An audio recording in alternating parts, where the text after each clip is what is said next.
తెలంగాణలో ఒక cinema fan షోకి అల్లు అర్జున్ గారు వస్తే ఆయనకి సంబంధం లేకుండా తోపులాట జరిగినప్పుడు అక్కడ ఒక మహిళ చనిపోతే అల్లు అర్జున్ గారి మీద 105 BNS పెట్టడం జరిగింది.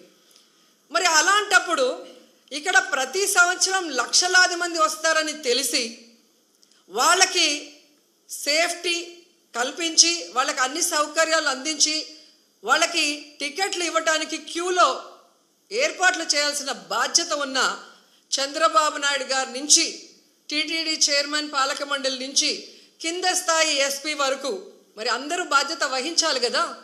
కానీ ఈరోజు ఎంత దురదృష్టం అంటే ఇది పద్మావతి పార్క్లో 5 మంది చనిపోయిన ఆ ప్లేస్లో జరిగిన FIR. దీంట్లో 105 పెట్టాల్సింది వీళ్ళు 194 BNSS పెట్టారు. అలాగే విష్ణు నివాసం దగ్గర ఒకరు చనిపోయారు, దానికి కూడా 105 పెట్టాల్సింది 194 BNSS పెట్టారు. అంటే ఇది ప్రమాదవశాత్తు జరిగింది, ఏదో జారి పడిపోయి తొక్కిసలాట జరిగింది, దీంట్లో ఎవరు కూడా కావాలని చేయలేదు, మాకెవరికి దీంట్లో సంబంధం లేదు అని చేతులు కడుగేసే కార్యక్రమం చేస్తున్నారు. ఎందుకంటే వైకుంఠ ఏకాదశి దర్శనానికి వచ్చే భక్తులకి అన్ని సదుపాయాలు కల్పించాల్సిన బాధ్యత ఈ రాష్ట్ర ప్రభుత్వానికి ఉంది. ఈ రాష్ట్ర ప్రభుత్వం ఆ జిల్లా ఎస్పీకి అలాగే కలెక్టర్కి బాధ్యతనిస్తారు, అలాగే పాలక మండలికి బాధ్యతనిస్తారు. సో వీళ్ళందరూ కోఆర్డినేషన్ చేసుకొని చేయాల్సిన పనిని ఈరోజు వీళ్ళు నిర్లక్ష్యం చేసి 6 మంది ప్రాణాలు బలికొని 34 మంది గాయాల పాలైతే ఎవరికి సంబంధం లేదు, ప్రమాదవశాత్తు జరిగిందని 194 BNSS పెట్టడం ఎంతవరకు సమంజసం? సో ఈరోజు నేను అడుగుతున్నాను, మొన్న విజయవాడలో హైందవ శంకారావం చేశారు, హైందవుల్ని మనం కాపాడుకోవాలి. మరి ఈరోజు ఇంతమంది హైందవ భక్తులు చనిపోతూ గాయాలవుతుంటే ఎక్కడికి వెళ్ళారు ఈ పీఠాధిపతులు? ఇప్పుడు బయటికి రండి, బయటకు వచ్చి తిరుమల పవిత్రతను కాపాడండి, అక్కడ చనిపోయిన వాళ్ళ కుటుంబాలతో మాట్లాడండి, ఆ చనిపోవటానికి కారణమైన ఈ ప్రభుత్వాన్ని పాలక మండలిని నిలదీసి వాళ్ళ మీద క్రిమినల్ కేసులు పెట్టేంత వరకు మరి ధర్నా చేయండి. ఎందుకు మాట్లాడట్లేదు?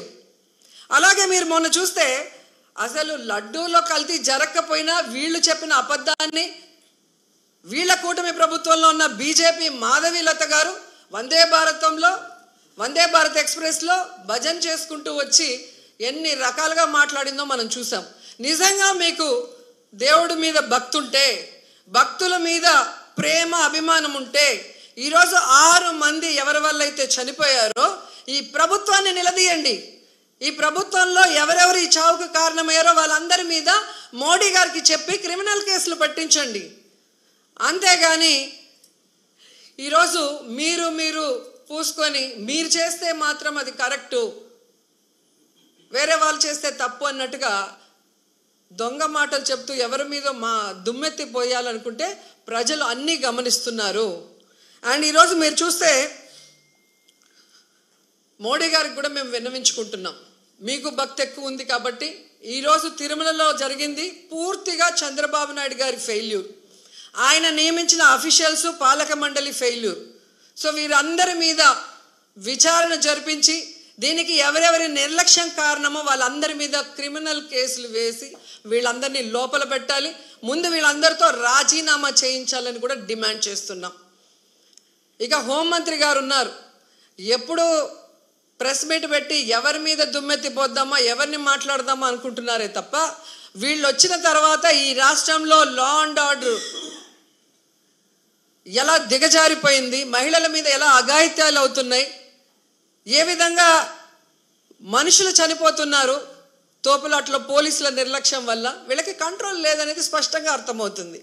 సో ఇలాంటి వాళ్ళని హోంమంత్రిగా పెడితే ఇంకెంతమంది ప్రాణాలు తీస్తారో ఒకసారి మీరే ఆలోచించి యాక్షన్ తీసుకుంటే మంచిదని కూడా కోరుకుంటున్నాను. అండ్ మనకొక సనాతన యోధుడు తిరుపతిలో ఆయన డిక్లేర్ చేసుకున్నాడు, నేను సనాతన యోధుణ్ణి, హిందువుల పక్కన నిలబడుతున్నా, హిందువులకు ఏదైనా జరిగితే నేను ఊరుకోను అన్నావు. అదే తిరుపతిలో ఈరోజు 6 మందిని మీ కూటమి ప్రభుత్వం చంపేసింది. దీనికి మీరు ఏం ప్రాయశ్చిత్తం చేస్తారు? చంద్రబాబు నాయుడుతో రాజీనామా చేయిస్తారా? మీరు బాధ్యత తీసుకొని రాజీనామా చేస్తారా, లేదా టీటీడీ చైర్మన్తో రాజీనామా చేస్తారా, హోంమంత్రితో రాజీనామా చేస్తారా, లేదా అందరూ కలిసి కట్టకట్టుకొని రాజీనామా చేస్తారా? మీ అందరి ఫెయిల్యూరే కదా ఇది. నిజమైన సనాతన యోధుడివైతే ఇప్పుడు రా, వచ్చి మీ ప్రభుత్వంలో ఎవరెవరి నిర్లక్ష్యం వల్ల ఇది జరిగిందో వారందరి మీద క్రిమినల్ కేసులు పెట్టించుకోండి.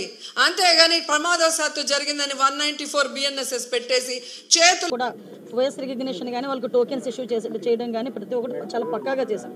ఎక్కడైనా కుట్ర కోణం ఉందని ఆ కోణంలో కూడా మేము కూడా దర్యాప్తు చేస్తున్నాం. ఏదైనా కుట్ర కోణం ఉందా, లేకపోతే బై యాక్సిడెంట్ జరిగిందా? ఇప్పుడు ఇమీడియట్గా మేము కుట్ర కోణం ఉందని మేము మాట్లాడకూడదు, మా దగ్గర ఆధారాలు లేకుండా మేము మాట్లాడకూడదు. కాబట్టి ఒక ప్రాథమిక నివేదిక వచ్చింది, దీని మీద పూర్తి స్థాయిలో దర్యాప్తు జరపమని గౌరవ ముఖ్యమంత్రి గారు కూడా ఆదేశాలు ఇవ్వడం జరిగింది. దీని మీద మనం అబ్జర్వ్ చేసుకుంటే తిరుపతి అంశం అనేసరికి చాలా సెన్సిటివ్ అంశం. కాబట్టి దేశంలో ఉన్న ప్రధానమంత్రి నుంచి ప్రతి ఒక్కరు కూడా ఈరోజు మిగతా రాష్ట్ర ముఖ్యమంత్రులు కూడా స్పందించారు. కాబట్టి చాలా సెన్సిటివ్ ఇష్యూ కాబట్టి ఏది పడితే అది మాట్లాడకూడదు. మా చేతిలోకి పూర్తి నివేదిక వచ్చిన తర్వాత డెఫినెట్ గా బాధ్యులు ఎవరైతే ఉన్నారో వాళ్ళందరి మీద చర్యలు తీసుకుని పడితే అందులో వెనుకడే ప్రసక్తి లేదు. భక్తులు శ్రేయసే ముఖ్యంగా మేము పనిచేస్తున్నాం. చైర్మన్ గారు ముందుగానే తమకు ఫీడ్బ్యాక్ ఉందని చెప్పేసి అధికారులకు తెలియజేయడం జరిగిందని చెప్పేసి ప్రెస్ మీట్ లో చెప్పారు. మరి టీటీడీ చైర్మన్ గారు చెప్పిన తర్వాత కూడా అధికారులలో లేదండి, మీరు అన్నది నిజంగా టీటీడీ చైర్మన్ గారు ముందు నివేదిక ఇచ్చింది.